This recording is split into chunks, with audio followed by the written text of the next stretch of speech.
हरियाणा के मुख्यमंत्री मनोहर लाल लगातार अपने चंडीगढ़ स्थित संत कबीर कुटीर आवास पर तमाम जो लोकसभा क्षेत्र हैं उनके साथ बैठक कर रहे हैं और आज उनकी आखिरी बैठक जो है वो सिरसा लोकसभा के पार्टी के तमाम नेताओं पदाधिकारियों के साथ हुई है। मेरे साथ इस वक्त बातचीत करने के लिए सिरसा की सांसद सुनीता दुग्गल मौजूद हैं।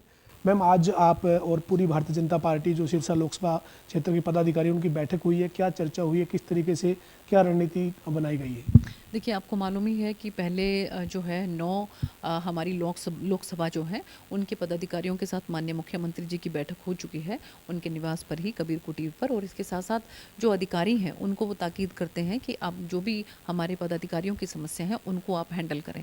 और उसी कड़ी में आज आखिरी जो है वो 10वीं लोकसभा हमारी सिरसा लोकसभा है उसकी बारी थी। और उसमें उन्होंने कई क्लस्टर बनाए और कई क्लस्टर बनाकर जो पदाधिकारी अलग अलग डिपार्टमेंट के अधिकारियों के साथ मिले और उन्होंने अपनी बातचीत वहाँ पर रखी।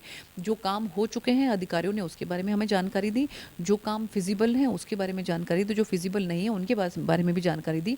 और जो टाइमलाइन उन्होंने जो है निर्धारित किया कि इतने समय तक जो काम पेंडिंग है वो पूरे हो जाएंगे। तो मैम, सिरसा की कौन सी ऐसी बड़ी परियोजना है जो 2024 के मैदान में जाने से पहले को लगता है कि वो पूरी हो जानी चाहिए या उसके ऊपर काम शुरू हो जाना चाहिए जो घोषणा की हुई है? तो ऐसी कौन कौन सी बड़ी परियोजना है? खासतौर पर हम सिरसा के मेडिकल कॉलेज की अगर हम बात करें तो उस मामले में क्या स्थिति है? जी बिल्कुल, मैंने इसके बारे में बातचीत की है कि अधिकारियों को ये कहा है कि जितना जल्द हो सके मेडिकल कॉलेज जो है वो उसको शुरुआत करना चाहिए, क्योंकि हमारी आदरणीय महामहिम राष्ट्रपति द्रौपदी मुर्मू जी जो हैं उसका शिलान्यास करके गई थी।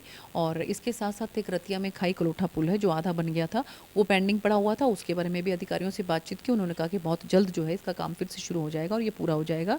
और इसके साथ साथ नरवाना के अंदर एक हॉस्पिटल है जो कि 100 बेड का हॉस्पिटल था प्रैक्टिकली, लेकिन वो अगर हम बात करें तो कागजों में जो है वो 50 बेड का हॉस्पिटल था। उसके बारे में भी मैंने जो है जो हेल्थ डिपार्टमेंट है उनके अधिकारियों से बातचीत की और उन्होंने कहा कि इसको बिल्कुल क्लियर करेंगे और ये 100 बेड का हॉस्पिटल ही रहेगा।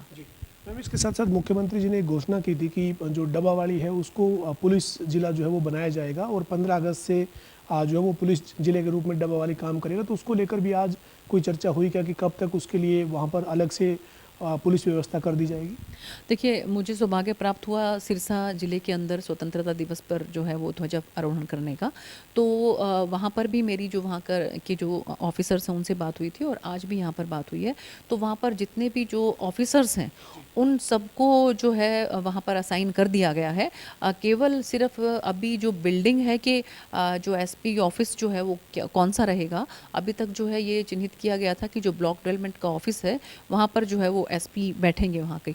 लेकिन वो थोड़ा-सा बिल्डिंग का एक बार डिसाइड हो जाएगा फाइनल, तो उसके बाद अदरवाइज़ जो है सभी जितने भी ऑफ़िसर्स हैं वहाँ पर डीएसपी हैं, एसपी हैं, उन सब की जो है चिन्हित कर दिया गया है, उनको असाइन कर दिया गया है और वहाँ पर जो है वो पुलिस जिला शुरू हो गया समझो एक तरह से। आज मुख्यमंत्री जी ने पार्टी के तमाम जो पदाधिकारी, चाहे उसमें जो विधायक हैं, आपकी सिरसा लोकसभा में 2 विधायक हैं, उनकी बात करें या फिर जो 2019 में पार्टी के उम्मीदवार रहे वो जो लोग पहुंचे थे यहाँ पर, उनसे जो फीडबैक लिया गया है उसके आधार पर ये कह सकते हैं कि सिरसा में जो पार्टी मजबूत स्थिति में है? देखिए, इसमें कहीं कोई दो राय नहीं, सिरसा में पार्टी मजबूत स्थिति में है, क्योंकि 2019 के अंदर जो 3,09,918 के अंतर से वहाँ के जनता जनार्दन ने जो है वो बहुमत देकर मुझे वहाँ से सांसद बनाया था, वो अब तक का रिकॉर्ड है। वहाँ पर जितने भी सांसद इससे पहले बने हैं, चाहे कांग्रेस पार्टी के बने हैं, चाहे आईएनएलडी पार्टी के बने हैं, किसी का भी मार्जिन इतना बड़ा नहीं था। और तो मुझे लगता है कि वहाँ की जनता को माननीय प्रधानमंत्री नरेंद्र मोदी जी की नीतियों पर विश्वास है, अपने नेता पर विश्वास है, उनकी नीयत पर विश्वास है। इसीलिए मुझे पूरी उम्मीद है कि 2024 के अंदर भी वहाँ पर भारतीय जनता पार्टी का सांसद बनेगा और मुझे इसी तरह से आशीर्वाद वहाँ की जनता इसी तरह से अपना स्नेह मुझे देती रहेगी। इसके साथ साथ मैम, एक सिरसा का और मुद्दा है। इन दिनों सिरसा में जो है वो एक गांव में कुछ किसान जो है वो धरने पर हैं और उनकी मांग है कि जो बीमा क्लेम है वो उनको मिलना चाहिए। हालांकि अभी सोमवार को उनको बीमा क्लेम मिला है, करीब 20 करोड़ रुपए जो है वो किसानों के खाते में जा चुके हैं। 28 गाँव के किसानों के खाते में पैसा गया है, लेकिन इसके बाद भी अभी आंदोलन चल रहा है। तो आप क्या किसानों से अपील करना चाहेंगी? कृषि मंत्री जो है वो ये कह रहे हैं कि जो सेंटर से डिसाइड होना था वो किसानों के पक्ष में हो चुका है, जल्द मुआवजा मिलना शुरू हो जाएगा।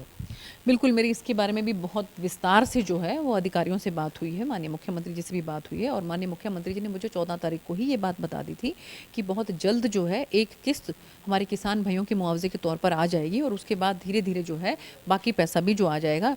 जो भी किसी भी तरह की जो हिच थी वो क्लियर हो गई है, अब किसी तरह की कोई अड़चन की वाली बात नहीं है। तो इसलिए आपको मालूम ही होगा कि 19-20 करोड़ के करीब जो है वो कुछ गाँव के किसानों का पैसा आ चुका है और आने वाले समय में जो है 100 करोड़ के करीब एक किस्त और आएगी और इसी तरह से धीरे-धीरे जो है वो अब सरकार की तरफ से कहीं कोई दिक्कत वाली बात नहीं है और सब कुछ क्लियर है और बहुत जल्द जो है हमारे किसान भाइयों को मुआवजा मिलेगा।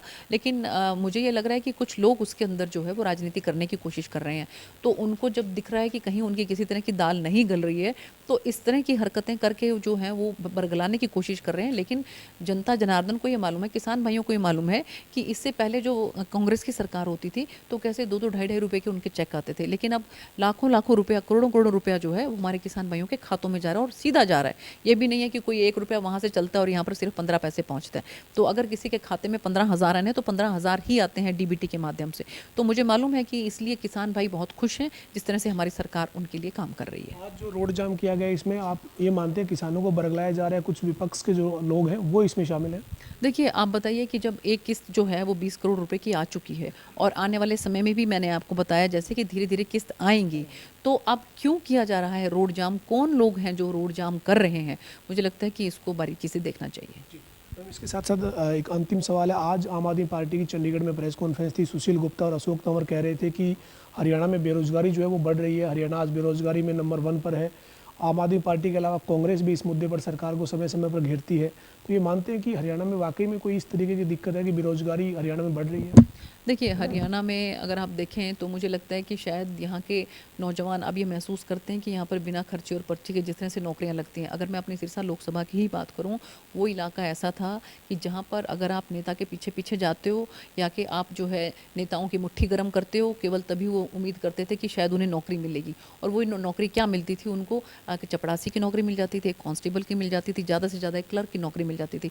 आज आप ये देखिए कि सैकड़ों हमारे बच्चे वहाँ से जो हैं वो एचसीएस ऑफिसर्स बन रहे हैं, वो डॉक्टर्स बन रहे हैं, अलग-अलग फील्ड के अंदर ऑफिसर्स बन के हमारे बच्चे वहाँ पर आ रहे हैं और ऐसे-ऐसे गरीब परिवार से मैं खुद उन परिवारों को मैं गई हूँ उन बच्चों को मुबारकबाद देने के लिए। अभी लेक्चरर कुछ बच्चे लगे हैं कि जिनके पास जो है वो बहुत जिसको बोलते हैं कि बहुत ऐसी सिचुएशन में है, मिज़रेबल सिचुएशन में वो लोग हैं और फिर भी वहाँ पर जो है जिस तरह से उनको नौकरी के बाद वो खुशी मिली है, वो कहते हैं कि हम स्वप्न में भी नहीं सोच सकते थे कि इस सिरसा जैसे इलाके में रहते हुए हमें सरकारी नौकरी मिलेगी।